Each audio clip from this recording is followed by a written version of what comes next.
Voilà, merci mesdames et messieurs d'être fidèles à ces magazines socioculturels Escalator. Eh bien, c'est parti avec un nouveau numéro, un nouvel invité sur ce plateau. Nous sommes avec les frères José Nzita, qui vient de lancer un nouvel album sur le marché. Cet album a été mis en vente depuis le samedi dernier. Voilà, donc c'était à Matongé, et le frère José Nzita qui est avec nous sur ce plateau va essayer de nous expliquer son album. On va les décortiquer peut-être dans survolant parce qu'il y a une émission appropriée pour cela. Mais également, on va parler de l'actualité de la musique chrétienne et surtout cette différence entre la musique chrétienne et la musique dite profane ou la musique de divertissement, musique du monde. Pour Lelo Oboye, on dit souvent qu'on retrouve l'Église dans le monde. Voilà.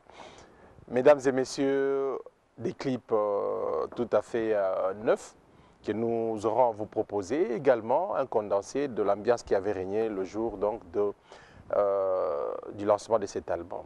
Encore une fois, bienvenue à Escalator. Merci de ton coucou et je salue tous les téléspectateurs de l'AD. Que Dieu vous bénisse. Ne nous appelle surtout pas, nous sommes là, donc nous allons parler de tout et de rien. Nous vous promettons que nous sommes là et ne zappez pas, il y aura de bonnes choses. Restez avec nous. Mais moi je me demande, il a tout le temps une voix cassée, mais comment il arrive à chanter? C'est compliqué. Hein, je parle autrement, je chante autrement, je ne comprends pas, mais j'ai souffert de l'angine depuis mon enfance. Et à l'âge de 13 ans, 10-13 ans, je ne parlais pas. Ah bon? Donc j'avais une angine qui était vraiment aiguë. Et on m'a opéré. Et, bon, Dieu a fait grâce. Je ne parlais même pas, mais Dieu a fait grâce. Aujourd'hui, je chante. Et j'ai dit le Seigneur merci parce que tu as permis que mon gars ait quand même dans Nzembo. Donc, dans un Congo, on a belé, mais bien. À l'occurrence, on a le vieux, le fait Madilou. Le fait Madilou, on a dit mais solo là, on dit que vieux ayembaka. Le fait Madilou, donc on dit maté. Mais vieux, mais so ayembi on dit maté. Donc pour dire qu'est-ce que tu yembe la kayango to le belagati. Voix zelo corde vocale zelo sus. Ko yemba pe ko lo pe zelo sus. Donc na yemba boye mais na lo barabo so na yembe qui voix bimi bien. Ouais. Mais Boni santé, ça va? Oui, en forme? Grâce à Dieu, en forme, tout va bien. Groupe pesa bien? Groupe P, ça va. Rappelez-moi ce combat groupe. Mélodie du ciel. Mélodie du ciel. Bana voilà. Mélodie. Mélodie du ciel. Oui. Alors, ce qui est écrit. Ce qui est écrit, et dans l'album, il y a Je m'en fous. Ah, d'accord. Maintenant, c'est ce qui est à toi. Ce qui est à toi, c'est que c'est un titre album de ce qu'il y a. Quatrième album. Oh, tu as mis sur confusion. Mais grave. Mais Je m'en fous. Non, c'est la guitare. Non, mais Je m'en fous, c'est la guitare, ça a 4 ans. Oui, mais Lenginango. Bien sûr que oui. Déjà, l'album, ça a 3 ans. Et si les pirates, si bazoui, si bazoui, on va parler. Donc, et ça, 3 ans. Maintenant, pendant la discipline, l'album fait ça 3 ans. Et la salle a 3 ans, 3 ans, l'anglais, significatif. C'est par rapport à quoi? Message, n'est pas tout bien. Non, ce soit par rapport à côté témoignage. Business. Non. 3 ans, aux yeux déjà assez. Quotidien à la banque, après 3 ans, monsieur Soso Bandeli. Par rapport à la résurrection, par rapport à chiffre de témoignage, par rapport au 3e jour, il y a symbolique, il y a Jonas, il y a Mambisi, il y a Bongo. Ezabilo mongo so na bimisi yango tanga wuta na mambisi bimi ezare masika tanga wuti na tombo esekui ezeloko fwe kamusa ça veut dire les autres zo memeloko kaka sika yango na album na ngaya na ba 1 plus peu un message nango ezala compliqué net question te net réponse net question net otumbuli mutu net otumbuli te donc ça veut dire mutu faut comprendre nango faut za mutu akota na makomi bien pour so solelo oni na loba et puis na ninga koloba mingi na ombre. Ça veut dire la bêtise sur l'ancienne alliance, la limboli en a côté la nouvelle alliance. C'est qu'on a tout écriture et ça lettre. Mais oyo esprit ya lettre wanande za molimo. Ya on a souci na ngana za na mema. Ba tu na lettre na longo la ba tu na lettre na côté na ba tu na esprit. Et la facilité parce que dans le domaine aux alliés, la contradiction est belée, Bible, ils ont contredit de plusieurs manières. Ils ont créé un courant, une doctrine, etc. Et tout pour une ancienne alliance, une nouvelle alliance. Donc voilà un peu, mais yo on expliquer plus par rapport à Yanzembo na yo, par rapport à Moussano Zosala. Alors tout ça va être une ambiance, il y a l'album, voilà, total le tout premier clip au réalisateur a proposé les bisous au choix, libre choix nyoso. Ouais, nyoso est bien. Pour reporter na biso tuna ki na nyoso au lingini ni mingi au boya ko zana ke maboke, assistant maboke. Konko ba meme na fête ba type 9 maboke. Si yo fo fungula liboko tala na kati. Tambusu ko to munganza, yo linga munganza to linga mboto. Fo fungula yebi ba mboto o mayanga o munganza o ngulumasa o ngolo o Voilà, c'est l'ambiance escalator, mesdames et messieurs. Comme d'habitude, envoyez des SMS aux bonnes préoccupations. Le frère José Nzita est avec vous pour essayer d'éclaircir ma zone d'ombre sur Bozaranango. C'est nulle part ailleurs, seulement un escalator. Allez, c'est parti avec le tout premier. Tiré de cet album, bientôt commis déjà disponible. Donc je pense que Isaki clip a annoncé album frère José Seben Kafu Kafu des fois. Sincèrement, Kobina, ils ont tabouté. Kobina pour Nzambe, ils ont l'expression, il sentiment, il motema. Atako tu na mokili, babina ka. Moi na botika ma passe abando bina pour les sengo moi. Bongo na Nzambo apesi bomo yebele boye dudu. To aller na yo awale so balongoli bomo yo la li boye, utika li cadavre. Esili opona yo, ba mo bengo nkondo dudu. Ba mo la sa clip na azalaka. La minute le quoi tu pema sincèrement et ça na biso na devoir ya kokumisa Nzambe parce que nous sommes créés pour ça. Nzamba sali biso pour sa louange et son adoration. Toza obligé à adorer Nzambe dudu parce que total na Nzamba sali la biso. Regardez obela ki obiki. Moi malade obela ki obela ma casse me obiki. Et ça ba musu malade on ba belango mais ba bika na ngote. Mais yo beli obiki. Yo oza spécial par rapport à Batona Bakoufa la maladie. Non. C'est parce que grâce à Nzambe ezali kona yo. C'est qu'on Nzambe on faut célébrer chaque fois. Et ça là que bien mon créature na ça là reconnaître qu'il y a un Dieu dans les cieux. Il y a non. C'est ce que Dieu attend de nous. Expliquer bien, frère José Nzita. Même à un moment donné, ça y est polémique dans la musique chrétienne. Bande comme ça, boya ka seben, o seben, ils ont la distraction. Seben ya musique amboka la biso. Na autant on va comboter pour éviter polémique, mais bah bien on va loba on na banzembo tika la ki. Musique ba seben et tout ça. Sincèrement. Ils ont la kaka bazika benga ngo bazel. Moni mutsoki a kendana no grand hôtel T. Alors finga batutu bagenda grand hôtel bino moza bata mukili bokenda kuna memukola okenda grand hôtel aller pizza OK deuxième tour donc ba saka moto yo batongaka oyo sia komi likolo et batongaka ye tangu mususu ba yebiti na bato tonga te so ba balongola ye sikaza ba tie yo bazui yo ba tie kuna osa ba défaut trop pour yo zaki préparer au combat wana te. Vous comprenez? Donc, ça, nous avons préparé la bateau pour la grandeur. Nous avons façonné mutu malamu pour calculer kilo ni nyo mutu a okuta na lango mukolowana. Ça dire que nous avons préparé ba tikyo kawana ngai ça bateau. Oko critiquer biso le loto yeba ni bo bango ba koma lo lendo bango boyo le n'importe quoi. Balongoli kanzite sikaza nzita. Bazui mituka nga bazui moi frana nga na zanu na poche moi nini. Ba kamati ba pied yo bazongoli nga batenga yo. Bajuyo bachoyonga oyeke kisasa pene ko benga na yo pour ozana maîtrise à gérer makambo na zana ngote donc ça veut dire kotonga ka mutali kolo bosala guerre trop pour yebite ma parcours ni toleki pour nzamba komisa biso ouais donc na yebite oko komanga te pour ko supporter te niveau nga la longue la tentation yoko kangote oko bambana ta 10 fois par jour. Toujours dans la musique, toujours fidèle dans le style, style, ça c'est du José Nzita. Oui, parce qu'il y a un moment ça la marque en fait, dans mon kilo, nous sommes allés copier. Si on a copié, faux mutu. Pour nous ça la biso, tout ça original. Omoni, ngana Nzita, ngato tche Obama, on a voyé Magabon. Ato tche président Joseph Kabila, on a voyé Magabon pour amone la ngabongo, ayebelinga bon. Na cause na latina copier au thé. Pona okoka yote nga nazala à l'aise na pona nga oyebi lelo so ba biso zanini les gens ne savent pas faire bloc comme ça ma pesi bango Et puis bazo l'exatan bazo ba teke c'est bazo l'exatan. Tant yo za menuisier ozo ke sala ki maçon. Oyebi ba risque ozo. Siko ozo ko kono ko sala pe ki maçon ngo bien te. Mukolo yako ya bobela ko za menuisier et agissé leki. On existe à 20 ans. Oyo soko za kina menuiserie ngo tonga ta immeuble. Ozo mona. Donc aucun maçon mais yo za menuisier. Alors là qui menuisier na yo ke osala o mel la ki maçon. Tango ya ko sutura ke na ka menuisier. Ozo ngaboye.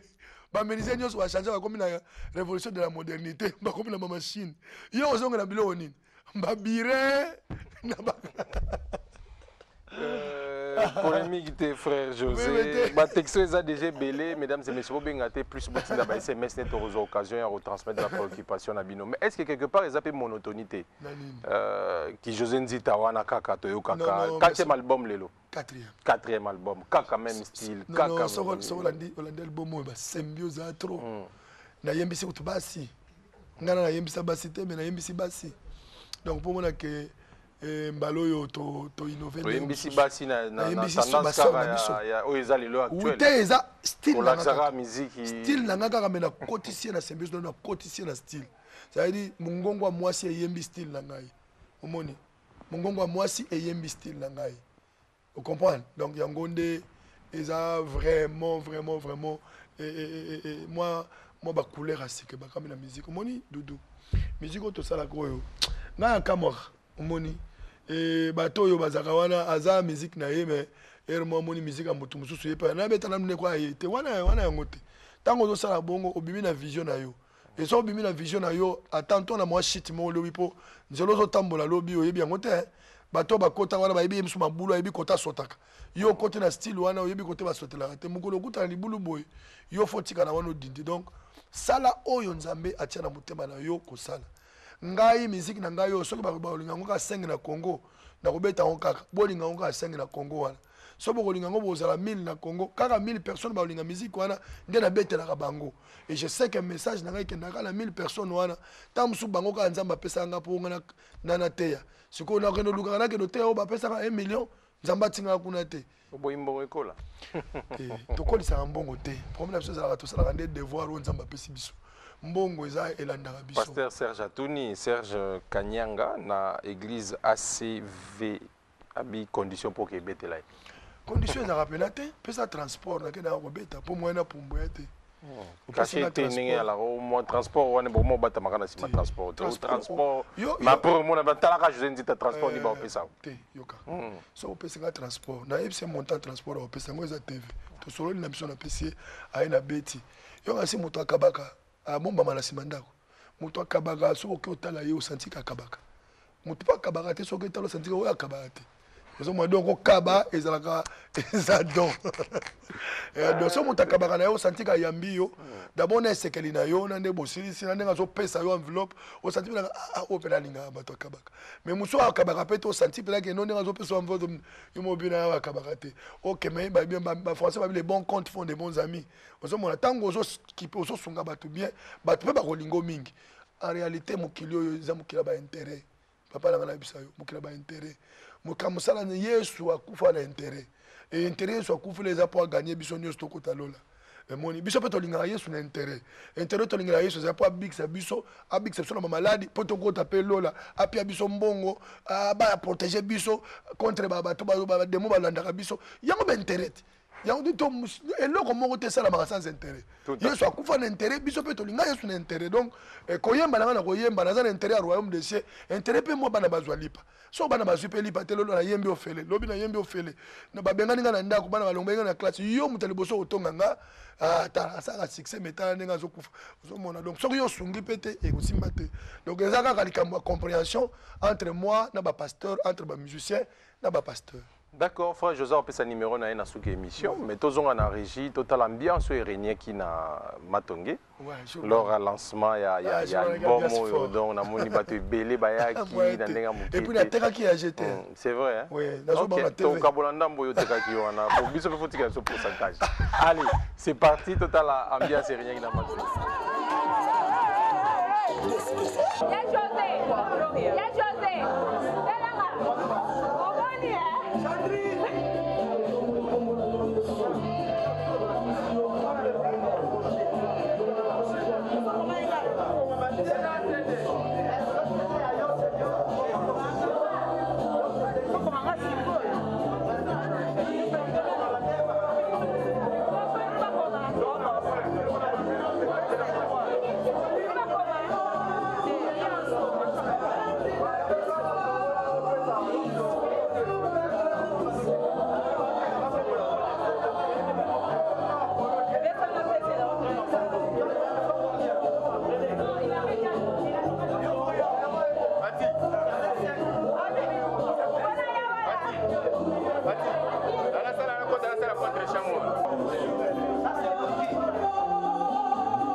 Papa José Nzita album na bimi yebisa biso na sentiment zozani po Papa José Nzita donc ça octographe kitoko et là on est poussé sur ma disco sentiment poussé na somba disco ezali message eza na kati ya disco nde sali epesi ngai posa ko somba ngona za nango pona yo kango ce qui est à moi en tant que voilà l'ambiance terrible hein?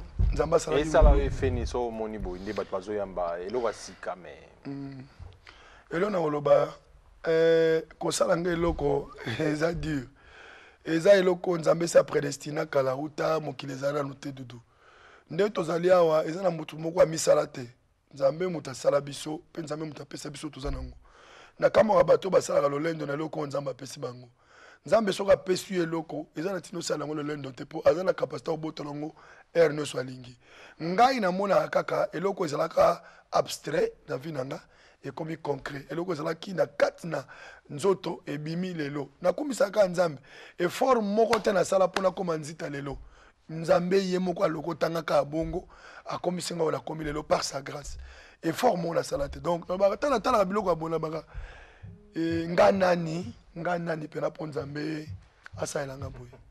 Mais on changeait maison production oui, pour non maison production tu signes la maison Kin Express à Vitin tu signeras l'album tu signeras l'album on ne change pas l'équipe qui gagne non on peut pas changer l'équipe qui gagne mais on peut changer peu Varese et ça moi équipe mais on change ka Varese au babete là ndé to changer ka Varese José wa parolier solo on change équipe de tu changer équipe tu changer Varese pour équipe ngo frère Antoine Azamo Nzambe Papa Pierrot pas mon Nzambe do bango biso no to bundaka pona ko dépeupler enfer pe ko peupler les ciels donc ça veut dire tous en équipe moko Jésus-Christ est le vainqueur moni mais to changer vers Varese a Kin Express na longoli yango na ti Varese a Pierrot production mais toujours na quatre équipe kaka ya Jésus-Christ est le vainqueur.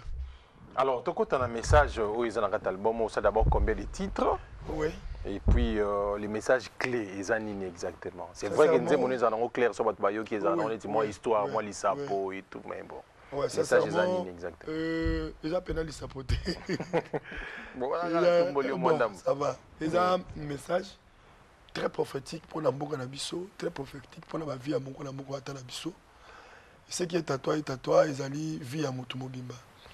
Moni Dudunde Tozali awa Satana a monaka biloko nzamba lobaka na biso te parce que wana ezali makambo intimité ya mutu na nzambe diable akokota kuna te mais biloko nzamba pesa ya biso Satana amona yango amoni costume dudu amoni kara dudu amoni bana dudu yango mona amenasaki Job na bana ye amenasaki Santa Job poza komona yango mais biloko nzamba azakoswa na Job na kati ya mutema nzamba na Satana azakoyoka yango te donc biso tant on s'en pesa biso biloko tozaka combattre plus na diabolo et puis diabolo a otala ndengo zomata susine ezali a renverser yo asilisa yo bato ba otala ngai ba yebi ke musala nzambe ya passe nde ba otala ngawana ba yebi ke musala nzambe ya passe musala nzambe ezala ba réalité belé ba croque jambe ezali ba pot de banane ezali dudu mais si kopona ko surmonter bilo ndengo na foza na nzambe so za nzambe te et aussi maté omoni ndena yesa mutu ce qui est à toi elingi loba o ya yo nzamba pesa yo le diable ne peut pas voler Satan a koyiba atambala moko te biloko nzambe apesa na disposition na yo omoni on ozota la TV tozana na TV boy eza bato musu ndo vandi boy a sepela noté osala na rien mais soka skalato le bandi azape na ye pour présence na yo et a sepela na ngote à cause de la raison pour Bible le yibatu nyonso te bakobetela bino maboko même atanga nde na oloba boy za bato ba oyina ngana ndako bazala bavanda yini penzako akangi pe kanda otala boy nani ye nani c'est bon ngako azana raison na ye Bible lobi soki bato nyonso bako molinga yo ko mabe bato musufu balinga yo bisufu baboya yo mais siko ko boya mutu bato baboya mutu sans raison azo boya yo pona makambo azo maîtriser te. Les gens ne savent pas chercher quelqu'un qui a une source pour nous retourner qu'est-ce qu'il y a et qu'est-ce qui ne va pas. Mais on a besoin plus. Si ça. Et le cause à la nzota mutu. Oui, mais on a besoin de bomba Joseph Ebele. To bomba Moïse Ebele. Mouton nzamba pesi pene lo kat na ya telemi. Yo zo lingo kitisa ye. Zo le roi na télévision. ba question monsieur ya au divorcer au boy moi sinayo ou a perdu sinayo ah wa penanga ouais na anticiper te pour na ba question ngozoya parce que bato ba otala na TV balingi na lo ba pena nini pour na nini ayembité balingi na lo ba pena nini pour na bango musala ona ekoloba awa ya nzambe so intéressé bango te malobo nazo pesa po bato babika na ndako pona bango za intéressante ye sentiment na ya mona ka mwasi ayembi pembeni alors que mwasi azala coordonner na mobali Dieu nous a donné la responsabilité na bombani nzamba pesa biso bo moto to za ba papa ya bandako en tant que papa je peux avoir une décision le quoi papa ba yebi ngote tous on peut pas parler à la télé na yena bandolo na TV no tala ndako na ngato feki bo lobi mwasi na ngaya beta ki to na saki bo ça ce n'est pas ça je suis venu en tant qu'un homme de Dieu à la télé pour parler de Jésus je ne suis pas venu parler du mariage to parler na makamba avant na ya ba mbongo na ngato na biloko na nga non nazolo bela Yesu to pesa plus importance na makambo ya Yesu parce que bato ba otala biso na TV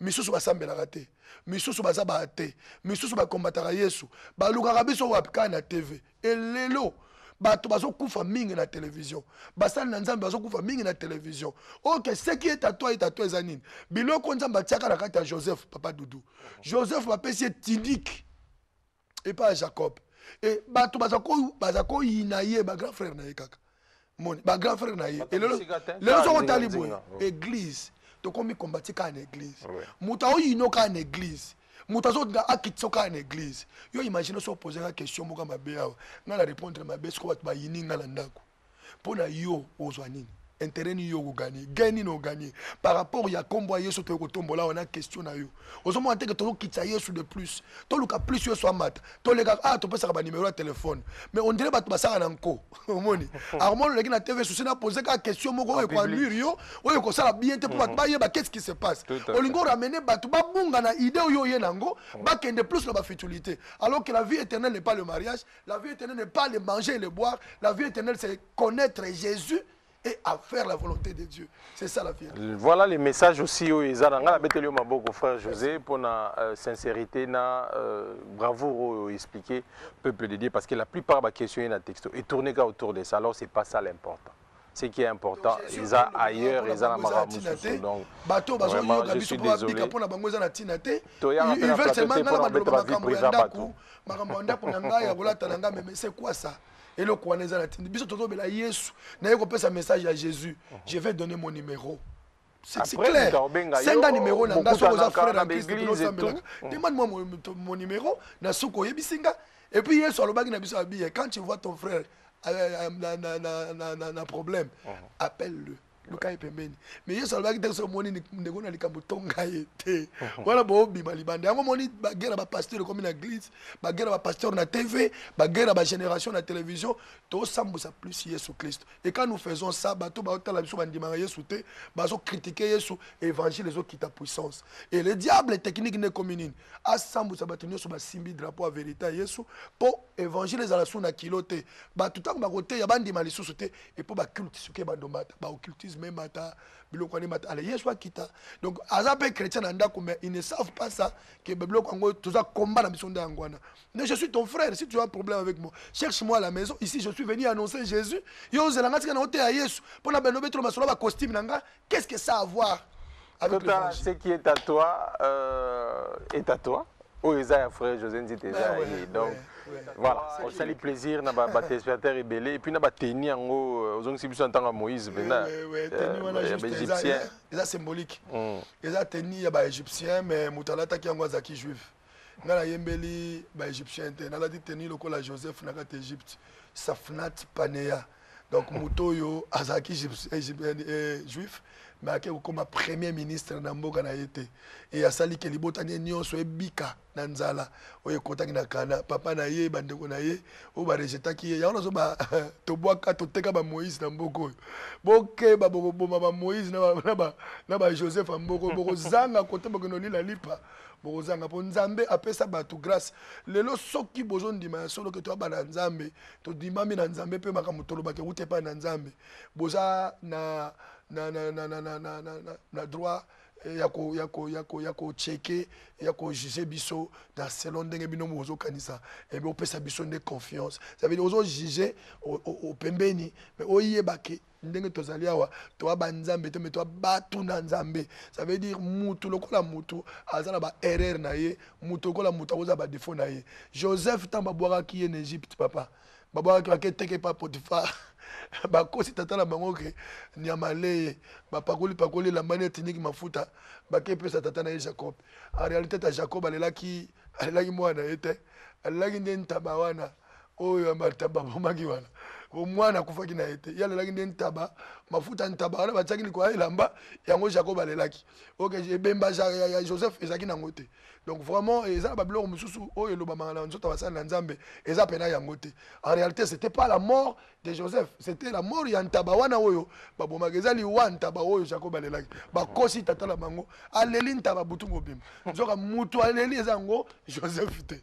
Alors boke ba plus bondolela ba ntaba mingi na place ya bato po soko zolela okosa likambo okolelisa bato ntaba alors que mutu oyo obeteli lisolo révélation ekokufa te po tangu botekaki bozwaki tiniki ya Joseph bazwaki ba ndoto na ba révélation azaki nango te kolimbola ba ndoto ya Joseph bazwaki yango te yango nde kende ko comme c'est mokonzi na Égypte sika kendaki parce que kolimbola ba ndoto nde yango esalaki tanga levé ndoto apaniete na kati ya nini ya prison nde komisaki ye akende kolimbola ndoto ya Potiphar. Donc beaucoup zwa tiniki bozu na bino tiniki eza ba gloire pamboyo mais grâce oya nzambe ezala kata mutu yango ba mingi seki toi. Amen. Beaucoup boto la moté. Mais frère Alain Moloto, il va bien pour battre les autres na question. Ah mais la ah non, qui ça vous êtes comment?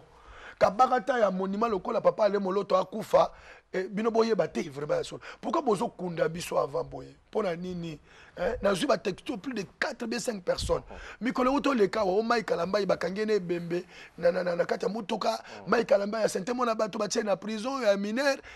Vous êtes comment? Tant bozo lo babilo kwa o mona biloko na tout autour ba chrétien kaka. Bana nzambe ba chrétien ka to la mona ndaka nzambe bango ba osala biloko boye. Mais qu'est-ce que vous voulez?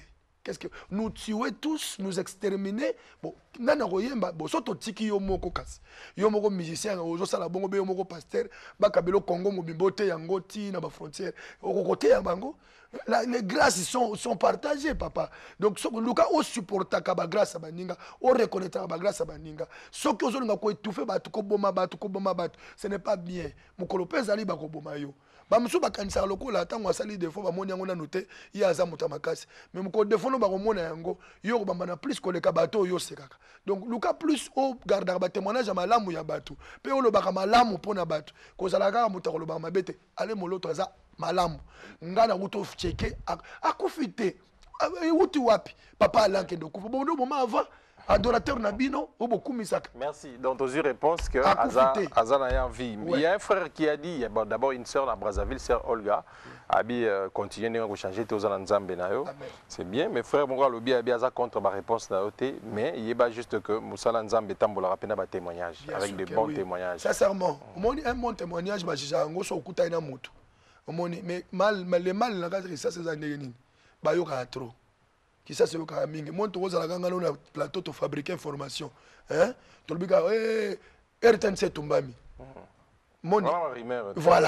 Alors, Rimar, frère, c'est bon, mais il ne faut pas aussi construire ta vie avec des rumeurs. Les amis, si vous avez des rumeurs, et comme je suis un parce que les rumeurs, c'est kangamutu. Et bien, la justice, c'est fausse accusation. Les fausses accusations, ce n'est pas bien. Quand on a vu dans la rumeur, donc on a plus d'informations sûres pour savoir qu'est-ce qui se passe. Alors que l'information sur Moussoussou et le Bama na TVT. Omoni na ko ya tele bando pesa information sur la télévision boy o ya vie nanga ya famille nanga no quand même tout ça quand même bateau et tout ça répéter na orchestre na yo frère José on y a changé groupe alors pour bande ko Moussou peut bo message ko yemba na bango ba invité voilà ko pesa quand même éclaircissement pour babi ba moni ba sœur Moussou te na c'est ka yemba kité pour aboti. OK. To bondela ki biso mo nzamba pese mwana malamu mama ngana nzamba pambola yo apambola pe bébé na biso et yenda botaki donc à part ye na moni ser moko to ya koti wana te groupe échangé te bato ndemi balé na misatu na sika babakami na champ et to largi mo moke chant quoi. Bah DVD ça disponible dans ba DVD to continuer ça ba clip. DVD to continuer ça ba clip mais to ça nous DVD oyo to so bimisa mikolo ba clip to sala ki na concert à Grand Hôtel de to bimisa. Pour tellement ba réclamer DVD mingi. Tonton bimisa ba clip DVD auto sali na concert mon abeta na Grand Hôtel il y a kananga ya je m'en fous. Nde to so bimisa la bango ba somba. Donc intégralité et oui, après aussi ça m'a malé malé. Le temps est quand ça 4 ans nango nega ezala. Non. Imo ça biso. Mais frère José, dans toi nango awa, to nto y ba pe moi nuance entre musique nabino obozo ça la musique chrétienne, dite chrétienne, la musique dite profane ou de divertissement. Les lobo ceux qui muto a imba musique chrétienne té. A chaine ka ba thème la imbe la chérie, imbe le Jésus. On dit différence ya nango té nabino. Non, Doudou. Différence ya makasi. Na on a TV, différence ya makasi. Point de différence ya makasi. Biso to yemba sous l'inspiration du Saint-Esprit. Hein? Bango ba yemba sous l'inspiration du monde. Ça veut dire akoye mazu moi si a télémisia. Et puis aux amis placés hein parce que je vous dis la vérité. À décortiquer le mois si abandi bandala linzaka tina mutu. Or que la Bible nous interdit l'adoration. Et quand tu fais comme ça, tu es en train d'adorer la femme. On doit adorer. Bible est pexible, c'est tout ça représentation. Et quand toi tu fais ça, osa din na miso nzambete. Osa mon Bible nzamba sala biso uniquement pour sa louange et son adoration. Biso za bato yembela ka nzambe. Donc na olo baboy, eza boulot la bango. Bagan pe na bango mais balo ba teke to ndenge moko so balo bindenge moko basali mabe pour ngai vinanga na mema ngo na Yesu eza ba discipline nga la sana vina ngai o bango basala te moni ngala okota boîte te moni ngala okota botel te ngala okene ba milliers ya nini ko sala ngote pour ngala naza contrôler pas nzambe et puis misuka ya bato yo était ya rabiso je ne peux pas faire n'importe quoi n'importe où ozomona mais pour la bango eza ngo autorisé à cause de la moitié c'est quand nous salingi à cause de la côté c'est quand nous salingi donc ils ont un bongo et puis koloba tenue donc derrière tout comportement il y a un esprit papa et musique n'amboka na biso musique ezaka mibale na musique ya nzambe na musique oyo ya monde et quand on parle du monde on parle de qui au monde et c'est clair quand tu fais la musique du monde donc tu es dirigé par l'esprit du monde au monde on va te ko sala kuna yo moko ko sala mwana nzambe. Loin de moi cette pensée.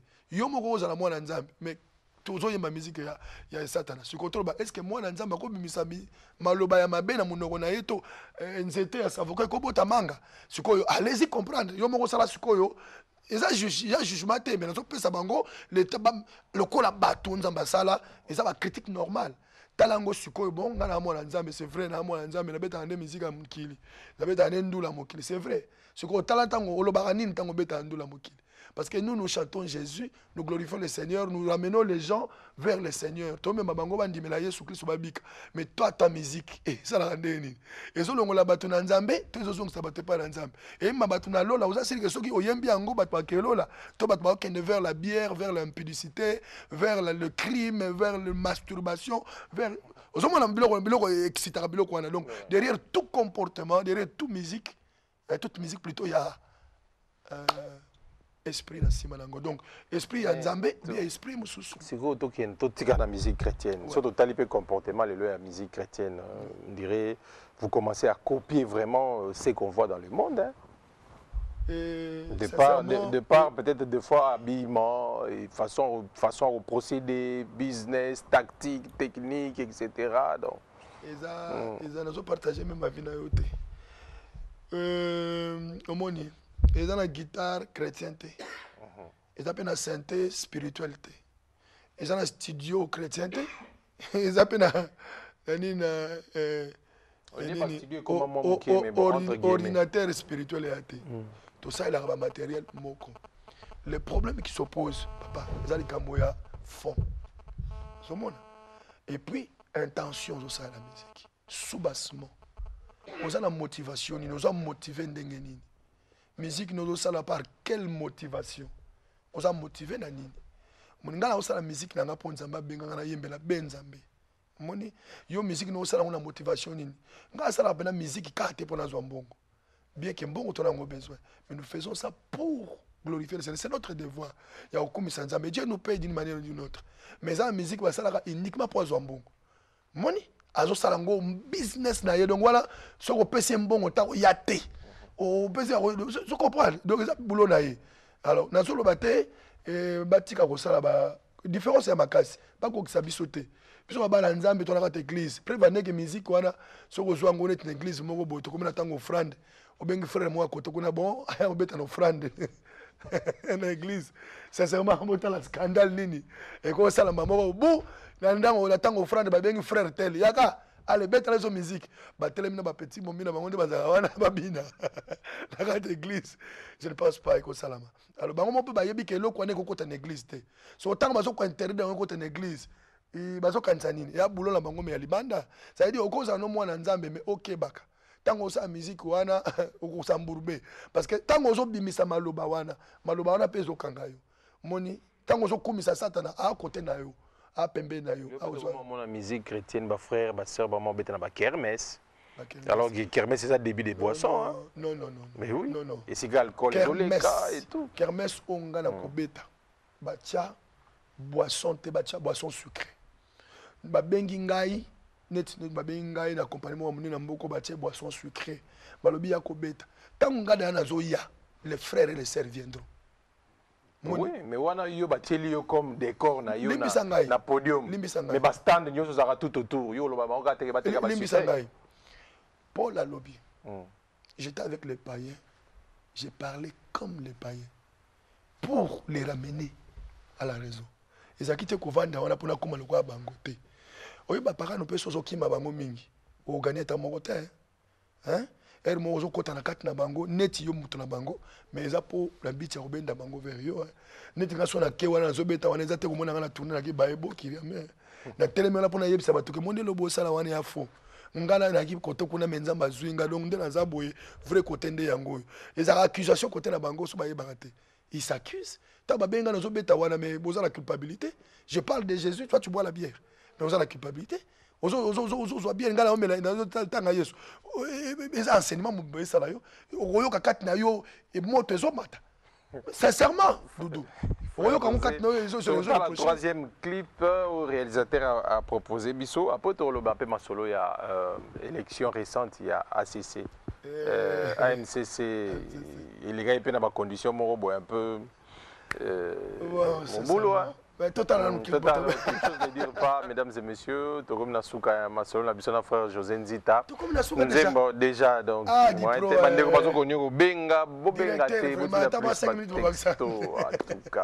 voilà, on passe à la question de Tigala qui, dans mon avis, vous avez un grand hôtel pour nous saluer, comité actuel, il y a MCC.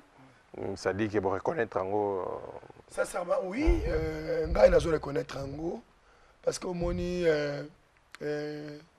Nzambe a Nzambe papa Doudou Nzambe so aboyine likambo salama a sa tout salama te Nzambe akamara na biso te Nzambe so aboyine muto sa likambo salama a sala tout a créer ka ilo mo salama te mais le ko la Nzambe wa l'équipe so na mawa a permettre que frère Patrice à la président non tout ça na simalango a to contester il y a un des chefs.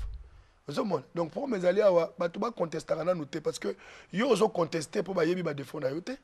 Moko ba Rolanda ba défaut na yo ko tire le combattant mutute. Donc kolunga ko tira ba tuma boko boete.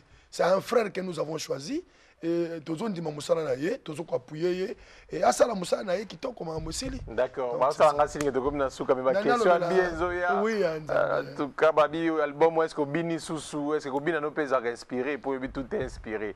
David abina sentir katana mwasina lobi na ye yo roi mobimbo zo bina boy nzamba lapida momina ye apesa ye nini comme stérilité taboti ka osakana makambo wana danser pour le Seigneur n'est pas un tabou na bien ça santé zali expression ya motema ya muto za sengo yo bina la ba mapasa ba botami e kenda we koma mawapi na Bible mapasa botami kele zo bina lo late bloko e koma mawapi na Bible ça coutume c'est adorer les quoi ça baby keko ngala zo bina nzambo akelanga yo zo condamner ngali so maison de production oui maison de production Yasika oui bien sûr azapona ba frère nyoso bega yo mo te batu nyoso Après, il faut changer ce changer. Tout le monde a souvent fait comme la maison Pierrot Production, papa Nké, on peut pas s'y gars. Et la maison où Bisso Mibale, Toyokani. Ça m'a maquillé la monsieur Koutani. Sincèrement, c'est un bon papa m'a bien. Sincèrement, dans les TV. Pour ne pas dire que je suis ma bé, mais na Koutani na papa m'a bien. Donc on travaille bien sans problème. C'est un papa très compréhensif. Quand la maison Sika produit à Sika, il faut flatter au Kara. Non, mais dans les Kasala Masolo, on a été. Produit dans les boissons, mais ça a tombé chai. Ok. Le dernier mot, la regretté papa Nani, maison production. Pierrot Production, papa Nké. Félicitations pour l'album. J'espère que vous la porte pour la bande de Moussous. Non, mais non, mais on a pour la bande de Ngai. Nous chargé à une marketing. Ngai moko de chef de direction technique. Yo na produit maman coach aussi kasi makambo wana ya ayebi yango aza doué nango penate a charger nga makambo yango donc na za na ko ki awa so za maçon te ko sala ki maçonnerie mais non tikela bato ba sa mamba non nayebi musique nayebi ko censurer musique keba nayebi ko censurer dans ça spirituel et puis nayebi pe musique nayebi technique. Donc vraiment na téléphone bato ba tuna nini bakokota go bande konyoso yo bazokoma bande konyoso bakomela ngai bande konyoso bazoposer nga ba question bozwa numéro na ngai sincèrement je suis un frère ouvert bobenga nga to solola les choses de Dieu ne s'arrangent pas à la télé quand on a ba question à ma à la TV to ba question moko ezo pesa flou et ça peine avantage na yo te c'est pour le désavantage de Christ tant bato bando sekanga na podium yo gagner ni yo za moi nzambe to pasteur non appelle-moi s'il y a une question aux hommes louche appelle-moi to solo là est-ce que toi dans la kandanga na yo poto so na TV donc que le Seigneur vous bénisse numéro na téléphone 081 508 32 79 081 508 32 79 oyo ba nini balobi na pamboli famille nanga ba nanga Sublime Mayamba namoni Vanessa namoni Grady Fofo nanda ko bazotalanga Rachel aotalangai Jolene bana Mélodie nyonso Sublime Grady maman nono ba na bande ko nyonso dama pambola équipe technique bien merci Jacques Vangou et également Stella Mampa Vangola et Bezenkermi et Francis Banzoulou. On a remercié les techniciens pour nanda ko ba baketo na ba musala. OK. Ah sinon maman aussi. Oui, bien sûr. Pierre Mwana Mizoza qui a réalisé, il était Kalimas également qui nous a assisté. Allez, bye bye. Tukutani ce jeudi prochain numéro Mousso Escalator. So Pierre Rotier so danse ya Soukaka ya frère José et au Salabé. Au revoir frère. Ah, mission tellement qui te retrouve mais voilà, bye bye. Bye bye. Abonnez-vous sur notre chaîne Escalator TV. Escalator TV, c'est la culture dans sa diversité.